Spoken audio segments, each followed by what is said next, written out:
เอาพี่น้องไปเปิดภาพขึ้นตอนนี้ก็กำลังเอาไม้ขึ้นนั่นเด้เบิ่งตั้งกล้องไว้ก่อนลุงทำดีมาเฮ็ดแต่เช้าอะไรมานี่เนาะ10 บ่ายโมงเอาป้องกันน่ะแล้วฮะ10 กว่าโมงเดือเช้าอะไร10 กว่าโมง7 โมง 3 นาทีถือว่าเช้าแห้ง10 กว่าโมงมาได้ มาได้ ฮะ มา10 กว่าโมงเฮ้ยเราเยอะ11 โมงมาที่เขาก่อนเดี๋ยวเกี่ยว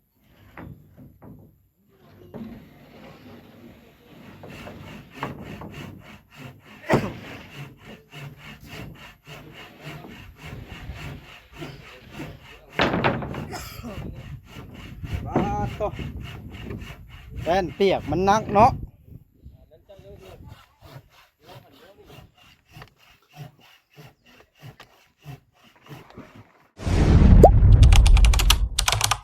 อย่าลืมกดติดตามเพื่อเป็นกำลังใจให้ผมด้วยนะครับทุกคนขอบคุณมากๆครับเอาพี่น้องไปเปิดภาพขึ้นตอนนี้ก็กำลังเอาไม้ขึ้นนั่นเด้เบิ่งตั้งกล้องไว้ก่อนลุงทำดีมาเฮ็ดแต่เช้าอะไรมานี่เนาะ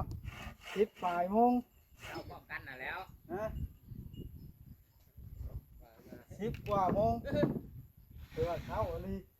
มา10 กว่าโมง7 โมง 3 นาทีถือว่าเช้าแห้ง10 กว่าโมงมาได้ มาได้ฮะมา10 กว่าโมงเฮ้ยเราเยอะ11 โมงมาที่เขาก่อนเดี๋ยวเกี่ยว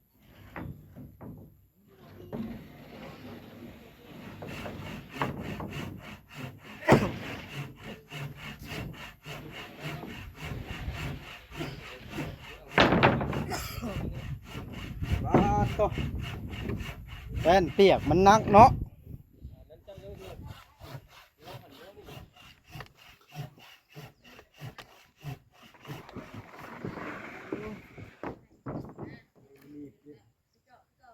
คนเราได้ตัวยาวอีเนาะทำกันมาแล้ว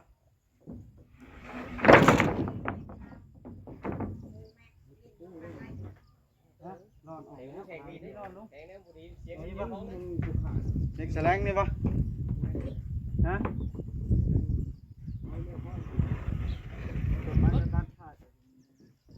ขาดเป็นที่รุ่นดูดมันยาว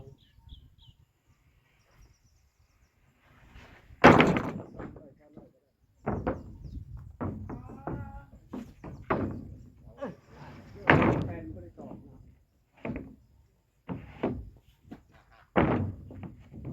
แข่งดีแล้วพอดีเสียงห้องเลย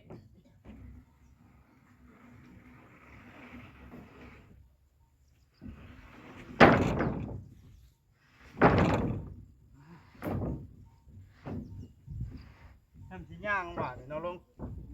มันแซ่บแน่นละ 3 เซน 4 เซนนี่แรงแข็งแข็งก็ได้มันเป็นอะไรแข็งบ้าน มันลงเสือครบเล็กมามือหน่าเนาะ มีได้ได้เท่าแล้ว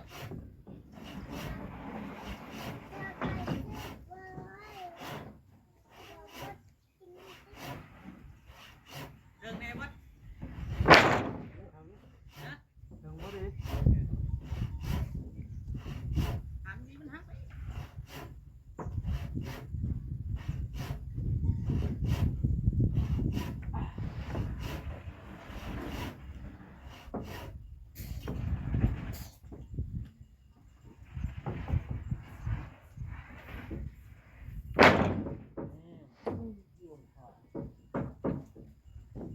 โอ้มือเปื้อนเบิดละเสียนปักละ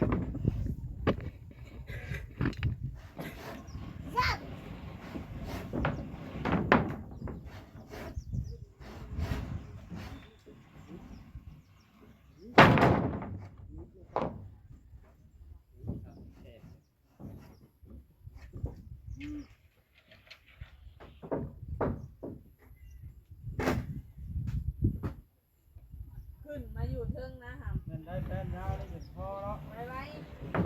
ก็โอ้ยเหยียดเดียวแล้วเนาะขึ้นมาจะเต็มก็ได้ ว่าจะยุดแล้วก่อน เป็นย่างง่ายเนาะลุงเขาบุญด้านโต๊ะบุคันมีแป้นหลาย พูด นะ แล้วยังไงมีเท้าชากินเขานี่ให้มันมาเราแป้นทับแล้วก็เอาบ้าตังขึ้นฝนตกมากไม่ยากรีแล้วหน่อยต่อจะว่าบ่เอากระหามเขาออกไปเรื่อยบ้าแล้วนะย่านเนี่ย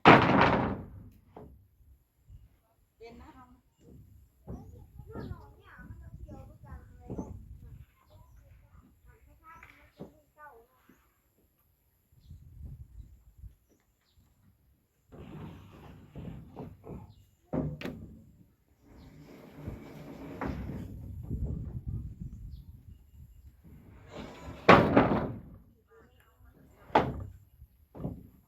ข้ากวาดโท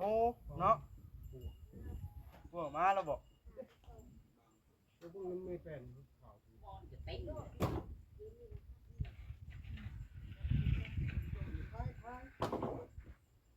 โอ้ขึ้นมาตากแดดไว้บาได้คักได้เนาะ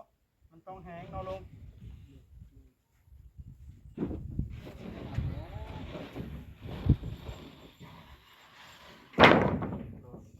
ทางยากครับ เมื่อยแห้งขับรถ จะมาทางบ้านเขาที่ อ่ะ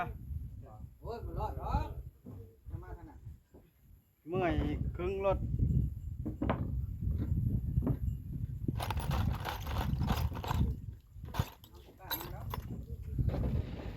แต่แผ่นในนาแท้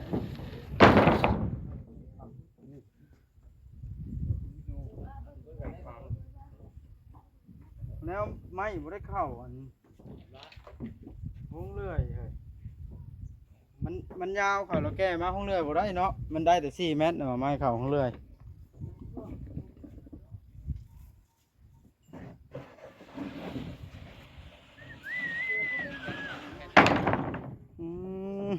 ว่าตั้มว่าเพิ่นว่า ไผตำแบบไรน่ะคือจนตกใจแล้วขึ้นมาอยู่ในแป้น ท่าดอก เพียงหลังคาแถวเทืองขนาดนี้ตำได้ไรเพียงกันข้างแน่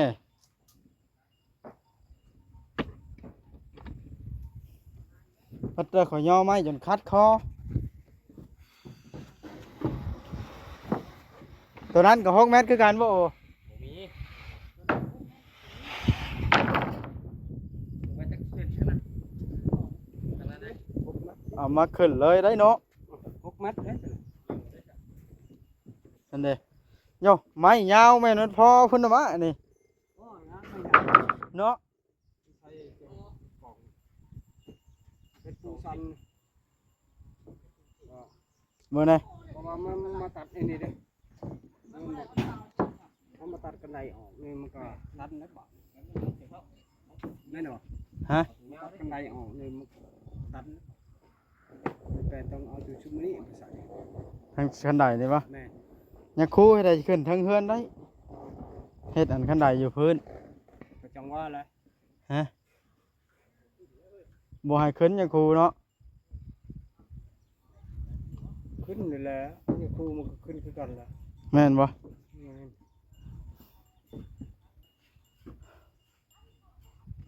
มันจะเช็คแบบนี้ โอ้ขึ้นจะสูงนี่ก็คักอีกเห็นหลายบ่อนเนาะ จะที่ออกข้างนี้เป็นไร มาเลยโต ไปจะออกข้างนี้บอกขึ้นไปที่ คันใดนะอยู่ทางพื้นเฮ้ยตามเพิ่นนั่นแหละต้องอยู่พื้น ขึ้นไปแล้วแต่นี่ครู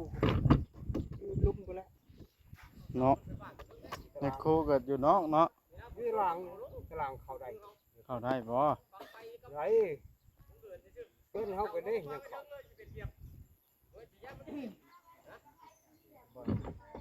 ที่ก็ยังอยู่ในในชาก็ยังเข้าไปพวกเกี่ยวได้ มันยังในพวกอารวาสหร ตั อ ว วะ ยังว่านี่แหละมันจะอยู่ในโกด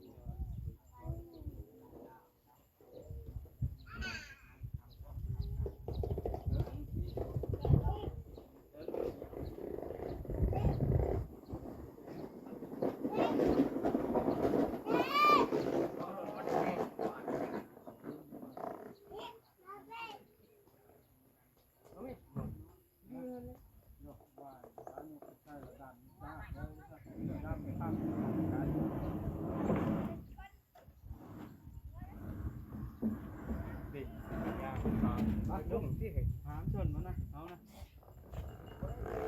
ทั้งหมดจะปากเป็นแปด นะ พอจะยืนยืนเขาบอกเป็นแปดไม่มีหนึ่งอะไรนะ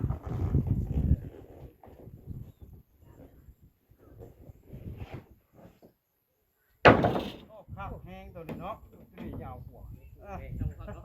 สุดไม้ยังนี่ว่าแล้วมันคงมียาวป่านนี้ ผมแค่ไม่ยาวเหยียบ ตัวคือแล้วไรโครงการ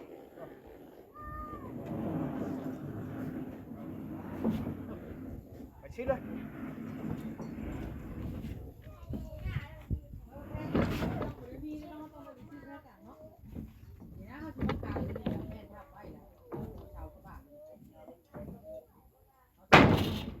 เวลาขึ้นถึงเลยบ่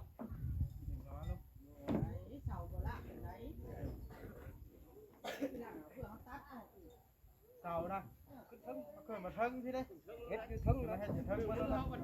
บุญต้องรับ อยู่ลุ่มไหน เขาล้าง ขึ้นมาทึงมันนี่แหละ ตัวบา ยาขึ้นมาบ้านทึงนี่แหละทับทัดเป็นทัดเป็นนะ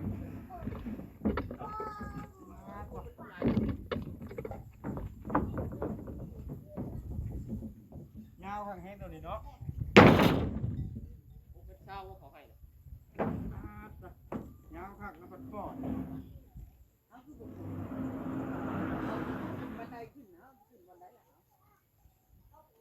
นี่เคยมากาดเอาไว้ซื้อกาดซื้อนี่เพราะว่า นี่เอาย่างขึ้น อันบริไทยเขาไม่เป็นสั้นครับนี่เป็นเงาไปจะเต็มละ เอาไปต่อครับ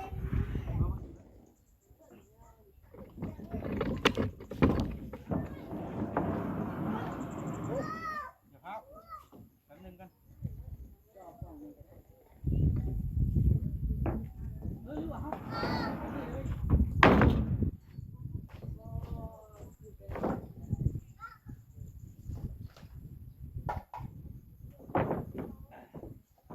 ลงย่อคนเดียว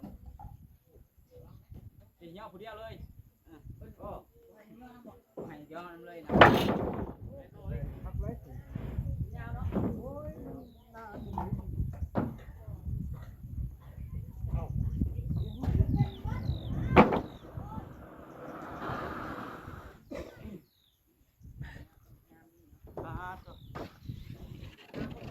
ปอก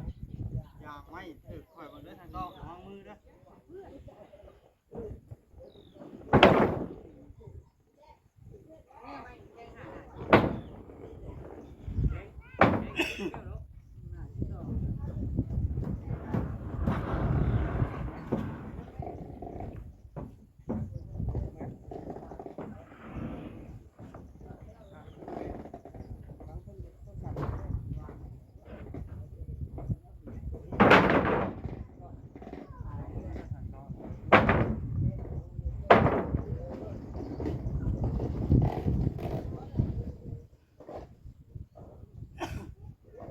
เต็มแล้วได้เนาะ เล่นได้ตัวนี้ ฮะมาแล้วมัน นี่แล้วคือ ฮะ ไม่พวกแม่ขึ้น แล้วเล่นน้ำถึงมากับพ่อละ นี่แล้ว มันถึงก็วางมือเด้อ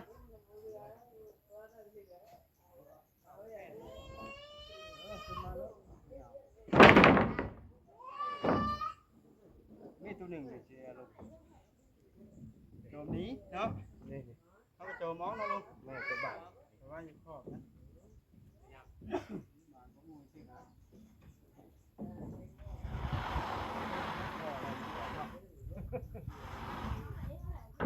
พอละโจมไปผู้ว่านี่เนาะเอาเด้อ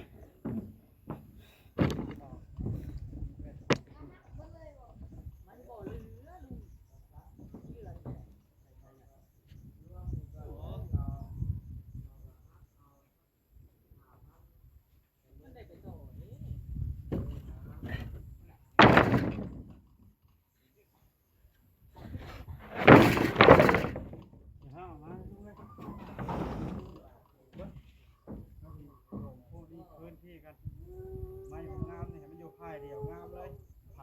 เลยเนาะ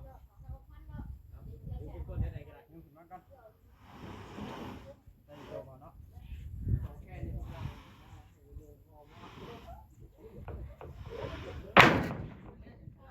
ทั้งนอกมันอยู่ทั้งกลางด้วยห้องกลางนอกเบิดห้องกลาง อันนี้ทั้งนั้นได้ขึ้นข้างน้องเนาะ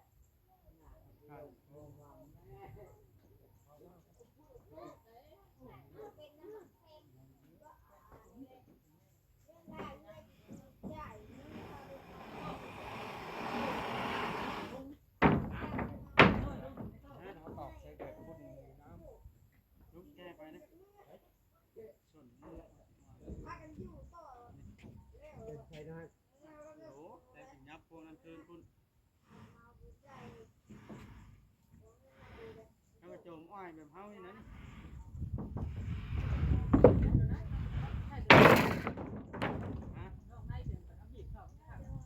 แล้วมันไม่ห่อเดียวเนาะ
เกี่ยวมากอากาศนี่เลย แน่นนะ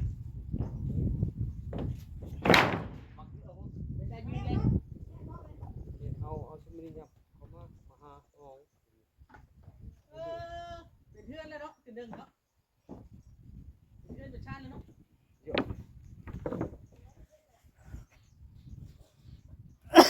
ยัดตัดออกมานี่เลยเนาะปูเลยเอาตัวนี้เอาตัวยาวๆมันนี่ฮะบอกเอาตัวนี้เอาตัวนี้ เราได้ยับลายแพทย์ได้ ยับได้ไหนตัวนั้นก็ใส่มาเลยตัวนั้นก็ตูดมาใส่เลยเนาะ ก็จะตูดเป็นที่ละแพทย์นะบ่ มาเลี้ยนตัวนี้เขาจะเอาเสาขึ้นเขาจะเลี้ยนอัดเลย เรียนตัวยาวเบิดก่อน แม่นี่ดิตัวยาวมาเลี้ยนยาวเนี่ยนะจะว่าเอาตัวนี้อันนี้มานี่ นั่นแหละข้าจะว่ามาโจมมาที่พี่ไปดีกว่า ฮะ ยับแพทย์ยับสองแพทย์สามแพทย์แล้วเนาะ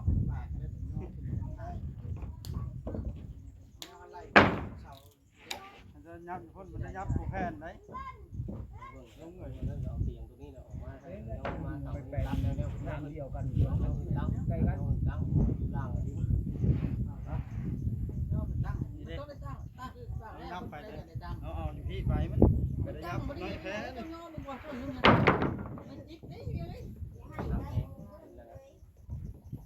มันโยนยากเพราะชาวปูนเนาะทำไม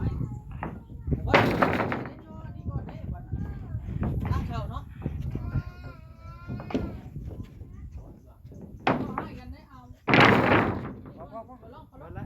พราะเลยตัวนั้นชาแผ่นเขา ลองดูสามแพทย์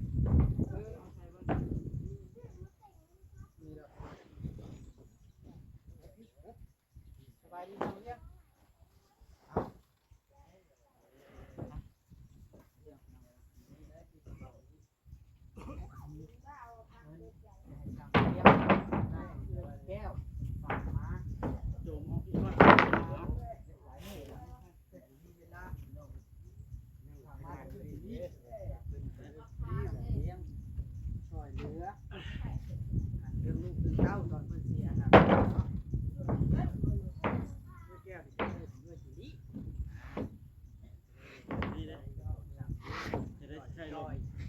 ยาวไปแล้วจังเรื่องเขา ไปดันลองดันไปให้ยุบปะ จังเรื่องแล้วกัน ไป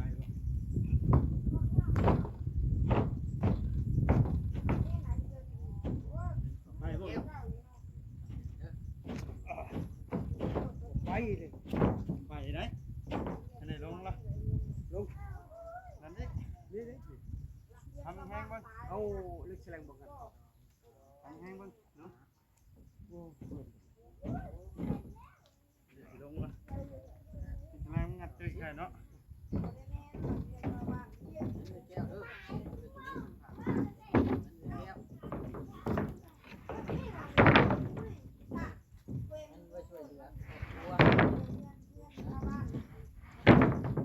ไรเลยบางที่โจมนี้อยู่แล้วโจมนี้เนาะ เคยเห็นกันดอกเนาะ โจมออกเนาะไม่ใช่อยู่แล้วเนาะไม่ใช่ทั้งขอบมันเนาะ ป่วยเป็นแต่คนดีเนื้อเราคนเก่ง มาเนี่ยมาอยู่เนี่ยอาจารย์ได้เลยลืมโอนเงินให้บอส เอาพี่น้องไอ้คลิปนี้ก็ ให้ทางเรื่องแล้วคือช่างเลี้ยงเงินสดผมมีนะ สิจบคลิปสำนี้ก่อนเมื่อย ไป ทางต้องบ่ตัดไม้เฮ็ดคันใดมันได้ขึ้นคู่มือได้บาดนี่เนาะเจ้าสิโดดฮะ เอาไว้ชี้แปดไม่กันใด3-4ขั้นนี่ก็ไว้กาดนี่ มันได้ขึ้นคู่มือได้บาดนี่ จงเทิงกูได้เขาบ่ได้อยู่ล่างไหนเอาไว้ชี้แปดว่าเฮ็ดแล้วชอบแล้วอีก เอาคลิปนี้ก็ถือว่าจบสำนี้เนาะ